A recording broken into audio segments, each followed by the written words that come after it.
This episode of the Helping Healing Humor podcast is brought to you in partnership with ministryleague.com. We would love for more people to discover this show, so please rate and review us on iTunes or your podcast provider. Feel free to share on your social media and subscribe at benandtravis.com for the free ebook, 28 Days of Focused Living. Welcome into the Helping Healing Humor podcast with Ben and Travis. We join you today. Unfortunately, Will Myhan is not with us. He's out there at a youth group retreat, so everybody should be praying for him. By this time, he's back home, so you may be just wanting to pray for him to regroup after a long weekend, but he'll rejoin us at a future date, but we'll be without Will today. But Ben Hayes is with us. And my faithful, wonderful companion, Whitney Creasy, has rejoined the podcast with us as well. Ben, how are you doing, man? I'm doing good. I am feeling good today and just excited as usual to be on with you guys and to have a special guest with us today. We have Addie Williams with us, and she is a native of our area, from the same area that Travis and I are from. She did, I think, camp with us, and Mars Hill, I believe, Mars Hill graduate, if I'm not mistaken on that. And so she's somebody that we're friends with on Facebook and Instagram, and I've kind of been following her story a little bit. She has an interesting story that I'm hoping she'll share with us. You know, I've seen some couples. I've seen some couples like both of you guys that are both bought in and intense. Okay.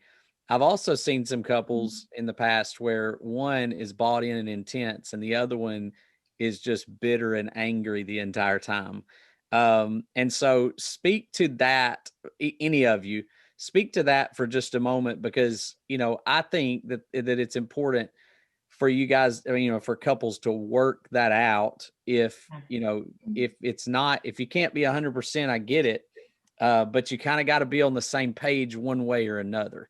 So how do you guys do that? How have you guys learned to maneuver it? Oh, I think if you get somebody that's 100% and then somebody who's really mad and bitter about it, that it's going to be really, really difficult to make a lot of traction. But it's funny hearing you, Addie, talk about doing this now, because we did this, like, what years was that? Like 2009, 10, 11, I think, was when we were working on it. So it's been like a decade ago. There was no podcast. It was like talk radio. And it was, no, I know nowadays he has like an online budgeting system, and that wasn't a thing then. Like, I had physical envelopes with cash in them. I was like, this is the grocery envelope, and when there's no more cash in it, I was laughing about your I took it out of my household budget and now I don't have anything left in the grocery, because I so remember with my physical envelopes having this same problem, and you would like write on the envelopes on the outside like the date and where you spent it and how much it was and how much is left.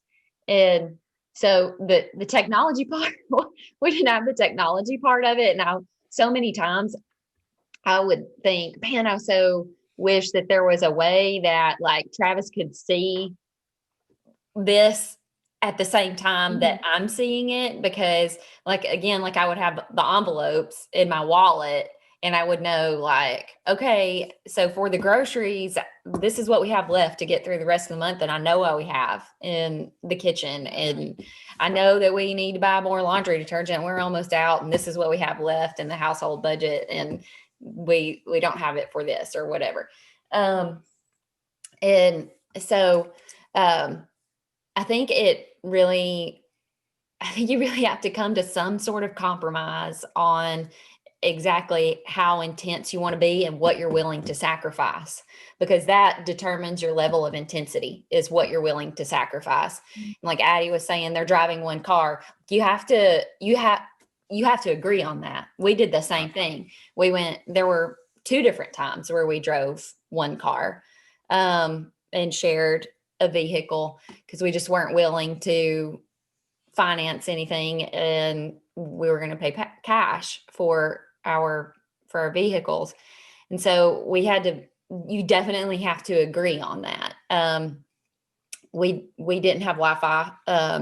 We didn't have cable. We didn't have, like he was talking about. It was like we were on the Oregon Trail. Yeah. They might as well have been in Alaska. He was talking about I couponed, like I picked out a couple of stores and I just learned their coupon policies like the back of my hand. And if it wasn't on sale and I didn't have a coupon, we didn't need it. And like, you have to agree on those things. And you would stock up, you would buy whatever was on sale in large quantities. And I mean, even like we would freeze to death in the winter because I just wouldn't turn the heat up any higher than 64 degrees because that costs money. And you have to like agree on your level of intensity, I think is what I'm saying. If you're just like, if you have something that you just can't do without, you've all got to come together and decide what you just have to spend your money on and what you can't do without and what you can do without. And that's, I think, where your communication and compromise has to take place. Yes. I think I would have heard more people, not that the spouse was bitter, the other spouse was bitter, but just passive, just didn't care and just wanted to be told what to do. But you know, I guess that might be better than a bitter spouse. Yes, on it. Yeah, But yeah, so like Tyler, he's already like the saver and he's frugal. He doesn't care to buy a bunch of anything. He doesn't care to get out. He's a very homebody. He loves quarantine. Like quarantine was what dreams are made of for Tyler. And so for me, I'm the nerd who is doing all the budgeting, and I'm also the one that wants to go spend money. So it's been like an internal conflict. Wow. But there have definitely been things that Tyler is cool with being frugal about, and like, no, we're not going to go spend money. For example, we bought a super cheap vacuum cleaner. Like, I'm pretty sure a kid's vacuum cleaner would do better than what ours did. And our family was coming to visit, and I was like, this vacuum is not going to pick up like anything, and it's going to be disgusting. And I was just like, let's just go buy a vacuum, like an actual one. And we ended up, this is so embarrassing, we ended up asking the clinic that we work for if we could borrow their vacuum for the afternoon and take it. So I took the vacuum home, went and vacuumed our house and brought it back. And I was like, I promise if anything happens to it, I'll pay or do whatever. I'm just going to borrow your vacuum. And that was Tyler's idea. And I was against it for like a week. And then I was like, you know what, forget it. Let's just go borrow this vacuum. So we've gotten a lot better at like me being emotionally okay with just asking for help. But Tyler is definitely the one that's like, just ask that person if we could borrow that or stuff like that. So you can get really creative at problem solving when you're making yourself stick to a budget. And that's another thing you were talking about. You think it brought you two closer together. Like, well, I mean, what do we do when we want a team or a class of people to get closer together? We take them to do a ropes course or something challenging, to bring them closer together. And so you give yourselves a challenge as a married couple like that. It is going to bring you closer together when you work to problem solve and attain a goal. That how many times do you see coaches that and speaking to the ropes course, but even like Nick Saban and whoever else coaching these teams that say we've been through adversity now, and going through that adversity we've figured out what we can do, and so I think that's a huge thing. But I'm totally with you guys in that it has to be something. And so if people out there listening, some people may be going, hey, we can't do this level of what you guys are doing. but I think the important part is find a level that you can do. Right. And you do that, you agree on it. And I think the key is just have a budget, know Yeah. what you can spend on what. And we've done that well at times in my household, and we've done it really poorly in my household. But, finding that, whatever that is, and trying to stick to it and get those things paid off what you can. Same thing for here. I think the big thing is starting. And even if you wane from time to time, getting back on it. And for me, it was always the carrot hanging and dangling out. You've seen the little horse or the donkey and the riding it. He's got the carrot out there. For me, it was always the carrot of getting to the point where you can do what you want to do when you want to do it, or at least you can save to do it. And I'm a event activity. Maywood's coming up. See Wildwood C's going up. So to be able to kind of do and travel, or go to the Alabama game or get an autograph or something like that, for me it was always kind of Whitney knew how to get the donkey to move, and put that carrot out there and dangle it. So I mean, it's kind of like you said. I mean, that was interesting that you mentioned that you're the one who wants to do all the activities, but also you're kind of the driving force of getting out of debt. So I can't even imagine trying to balance that. That's pretty impressive. Yeah, there are some things that we like. So out to eat, we still budget for out to eat, even though you're supposed to stay at home. I just decided I took the out to eat budget thing and I multiplied it by 12. And I was like, if we did not go out to eat, it's not going to move our debt payoff a month. I was like, I can sacrifice a month more of paying off debt if we just go out to eat. So like we have $75 in our out to eat budget. Spent that in the first week of January, but besides the point.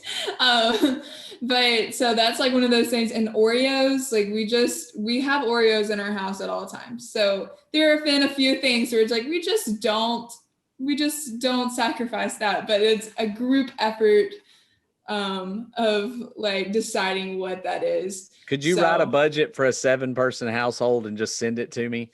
Because that's what I need now. I really would love to do a budget. I don't know what it is like to feed kids. We're about to find out, but I would really like to do some kind of food, because food is the biggest thing that people struggle with, I feel like, in budgeting for and blowing their budget on. And so I would like to do some kind of grocery recipe, like click here for all the ingredients you need. This is how much each ingredients cost. I love to divide all that out. Like this past week, I got a sack of potatoes and we've eaten so many potatoes this week, but that sack was $5 and it's been like 12 meals. So I don't know. I feel like one of the things that I learned actually, that people will say that it's just too expensive to eat healthy. And I don't think that is necessarily true, because your prepackaged foods and everything it is more expensive than buying a sack of potatoes, like you're saying. Yeah. And, that's an argument that I hear a lot of times when people are concerned about, cutting their budget is, we can't eat healthy if I do that. And, it's just not necessarily true. And there's easy ways. And I agree with you 100% that the food budget in definitely a family household is what shoots. That's what kills us. It kills it. And a lot of it is busyness too. Yep. Is you're just busy. You don't have time. Yeah. You don't have time. And that's what I saw. I mean, when we added 2 kids overnight to our family, I had no idea, because I was used to being able to, get up in the morning and make my breakfast and pack my lunch and come home in the evening and spend an hour making supper. That does not exist with 2 kids. In the house. Definitely not with 5, like Ben's got. And so the system that I've currently gone to is like, we like eat out of the freezer every weeknight. Like we eat out of the freezer every weeknight, and I just like 4 times a year make like 50 freezer meals and stack them in the freezer, and I make a list of what we're going to eat that week. I know what I need to pull out of the freezer the day before to let thaw and then dump it in the crock pot or whatever the deal is. And I just go buy the, the fresh fruits and vegetables. And you can also do that, if you're debt free, you can spend the money on the groceries that you need to make 50 freezer meals at one time, and that saves us. It's a lot. It's a chunk right there when I do it, but it saves us so much money because we're not, it's not 6 o'clock, everybody's starving and we don't have time to cook dinner and we all have to go sit down at the Mexican restaurant and spend $50. Yeah. Right. Well, yeah, that's what I was going to say. A meal, and you said your budget was $75. That's a meal and a half out to eat with our family. Right. I mean, it's gone quick. But And Kenya that's like even, a fast food restaurant, not even yeah, not even a sit down. yeah, exactly. And Kenya even said this week, she said, I need to call Whitney and get her freezer meal stuff. So Whitney, I know you've got, and we've shared some of that on our podcast and our website. Are you ready? Travis can tell you. Here it is. benandtravis.com/meal plan. You can get Whitney's 5-day meal plan and grocery list right there. But yeah, Whitney comes home fall break. Fall break is all meal plans. Fall break meal plans. And it's a sacrifice because I don't get I don't get a break because we do work in a school, but I do, I come home and I plan it, I buy it, I cook it, I freeze it. Travis records a podcast. But I have more time with my kids in the evenings when I get home, when we get home from work, and we're not so rushed and we don't spend so much money going out to eat when everything's hectic. So Addie, how does your faith play into all of this? Like, how has it affected your faith? In Alaska has just helped us so much. There have been times where we couldn't get our car to crank and someone's like, yeah, I got an extra car, and just brought it and left it in our driveway and gave us the keys. Like, you can just bring it back whenever you're done. It's no big deal. And just every time something hiccups, we just have a conversation. Like, we've made it this far. And he's not gonna let us down now, or he's not going to forget about us now. And so it's just like the main thing that's been going in my head. And with all of our challenges with, Tyler didn't get into grad school the first year he applied, and we didn't know what we were going to do. He was working 3 jobs. And so it's made our challenges not seem so difficult. It's been really cool for us to be debt free, to be able to help other people, to be able to donate to different causes and things that are near and dear to our heart. And, not only be able to pay for cars ourselves with cash and do those things, but to be able to help out, different causes. And, when somebody needs something at church or something, then it's kind of that legacy changer. And you described a similar situation because Whitney didn't have any school debt and she took on mine. We got married. And so she's had several things that would make a lot of people run away. First, my school debt, and then my leukemia, and she's still here. So that means she's pretty awesome, or stubborn, one or the other. But I'll take it. I'll benefit from either one.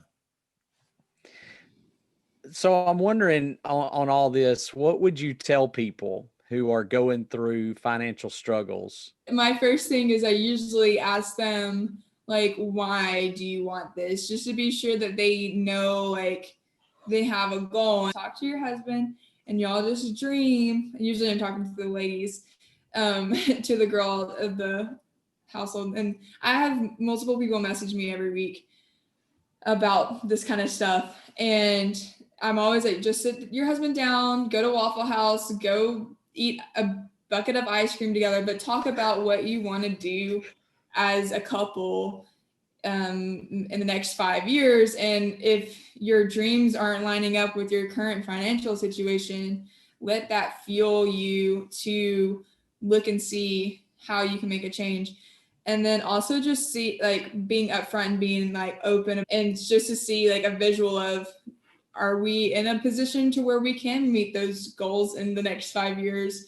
Or are we going to have to get our act together when it comes to maybe jobs? Maybe you aren't making enough money to be able to afford to pay off your debt in the next 5 years. You may need to get a second income, or you may need to cut back on this area. Make sure that the couple together has goals and a dream set for what they want their lives to look like in the next, like maybe in 5 years, and then compare that to their current financial situation.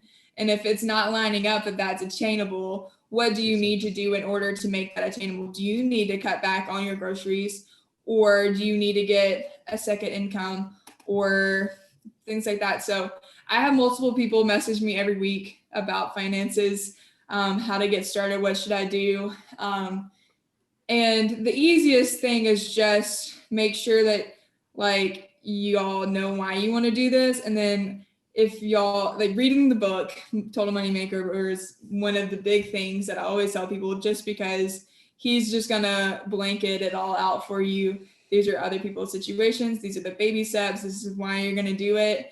And just making sure that we talked about that earlier, having a why is important, because if you want to do it because you want to go vacation more, but your husband wants to do it because he wants a truck, it's not gonna really, we're not working together. No one's gonna be very motivated because we're working for two different things. So our big thing, we were like, okay, when we get debt free, we're gonna go on a big, nice vacation. Well, we're pregnant and due in May, and we have one car. I was like, okay, big, nice vacation on hold.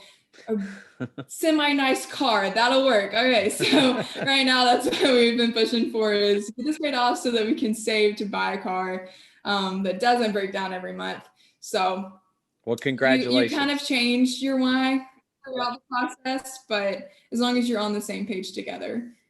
Yeah, I think that's awesome. And like, as far as being able to follow, I know like on you've encouraged me. It's kind of like Dave Ramsey. When you're kind of feeling the mood, you'll stop and listen to him. But if you feel like you're going to have a whole lot of guilt, then you don't. And so sometimes scrolling through Instagram, I'm like, man, I'm super encouraged by Addie. Look at what she's doing. And then sometimes I'm like, go fast, go fast, go fast. You know, like I can't look at it right now. I'm sitting down at a restaurant, you know. So where can people like find, is there a place that people can go and find you to kind of be encouraged if they're doing this? Do you want people to find you? I don't know. Yeah, so my Instagram handle is at addie.in.alaska.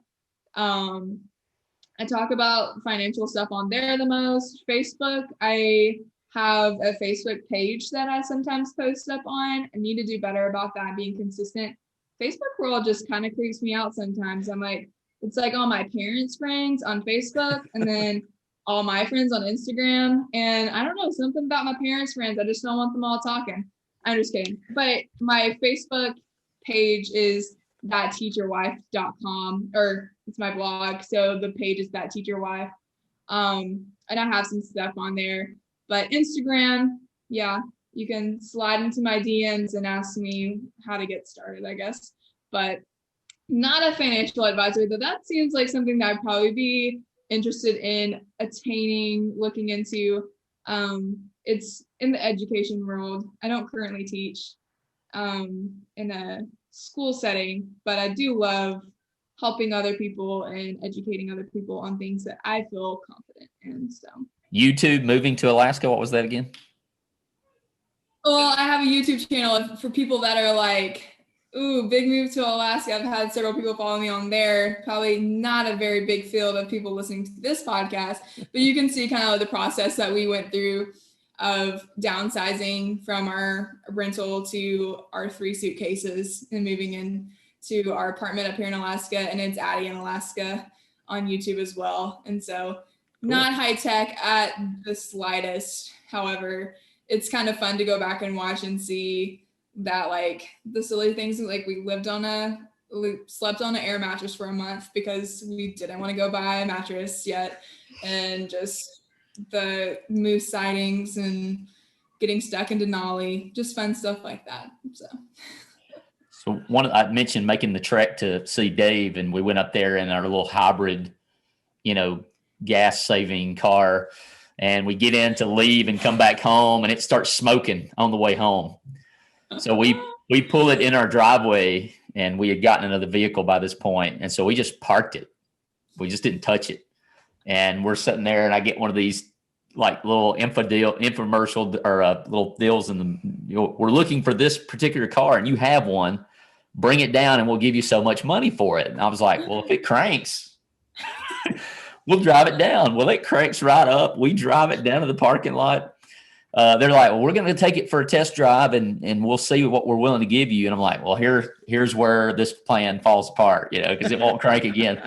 They crank it, drive it around, come back, and go, okay, here's the deal we can give you, And Whitney's the bulldog, which she doesn't look like that. Like you think, you always think the man's going to come in and like drive a hard bargain. And Whitney's like, well, this is what we can spend. This is the cash we've got. You can either meet us there or we're walking, Well, they're obviously wanting to sell a car, so they do it. And the guy, we tell him we've done the Dave Ramsey, and he goes, well, how's that working out for you?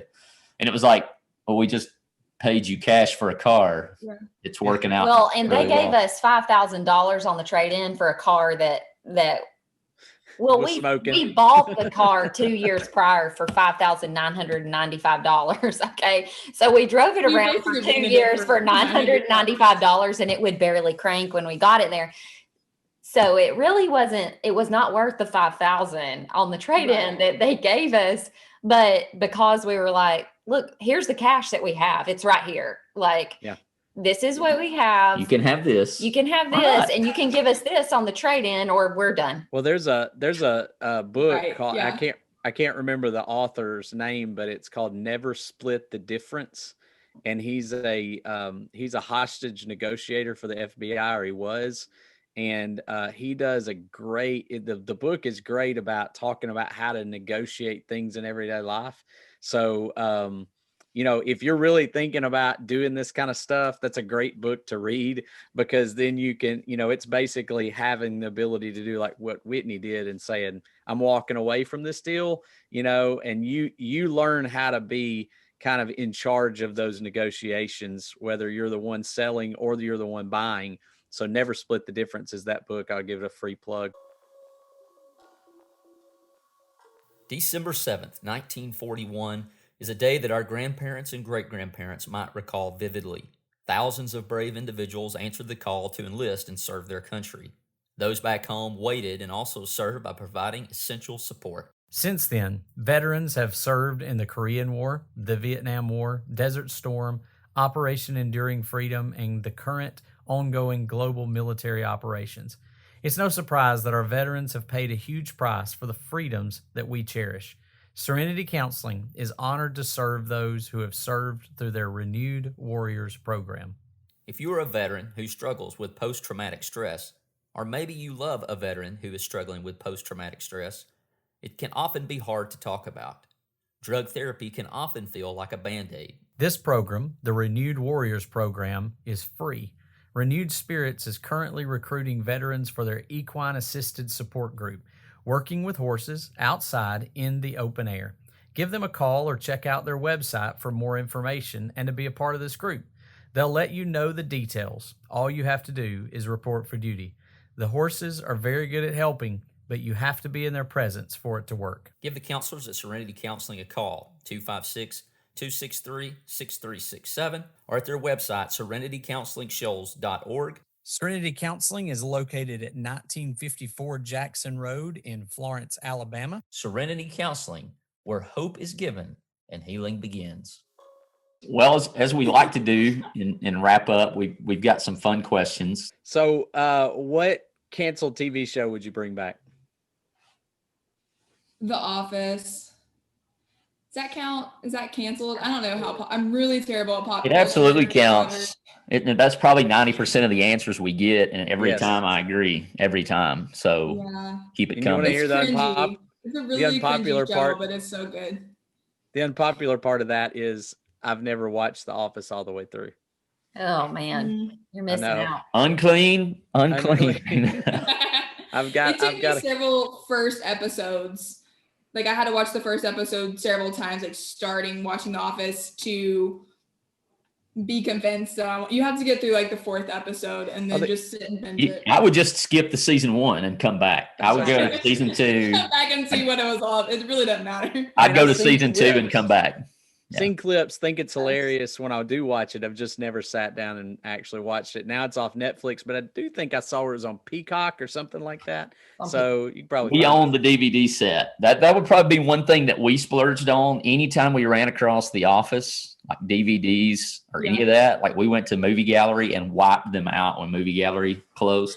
Yeah, we got them all. We had no cable, like I said, no cable and no internet. And so this was around the time all of the movie galleries and Blockbusters were shutting down. So when they would put everything on clearance, we would swoop in there and buy TV seasons on DVD. We've got 24. Yeah. We've got The Office. We've got all of those. So if you ever need those, don't go streaming. We can let you borrow them. Maybe we can ship them to Alaska. We go to the library every Monday. It's like a shopping spree, and you just pick out all the things you want, and you get a whole stack of books, whole stack of movies every Monday. And so, yeah, it's really sad whenever I get such a high from going and leaving, but whatever. Well, Addie, we sure do appreciate you taking time to be with us. We appreciate Tyler getting you set up to be with us and using his app to be with us. Thank you. We want to encourage you, obviously, to finish the course, finish and encourage anybody that's out there listening to this to, get that gazelle intensity.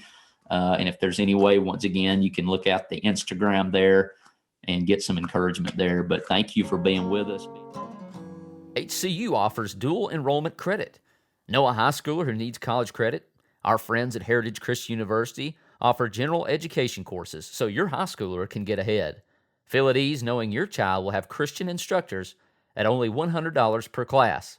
To find out more, email rharrison, that's RHARRISON, at hcu.edu or click Apply Now at www.hcu.edu.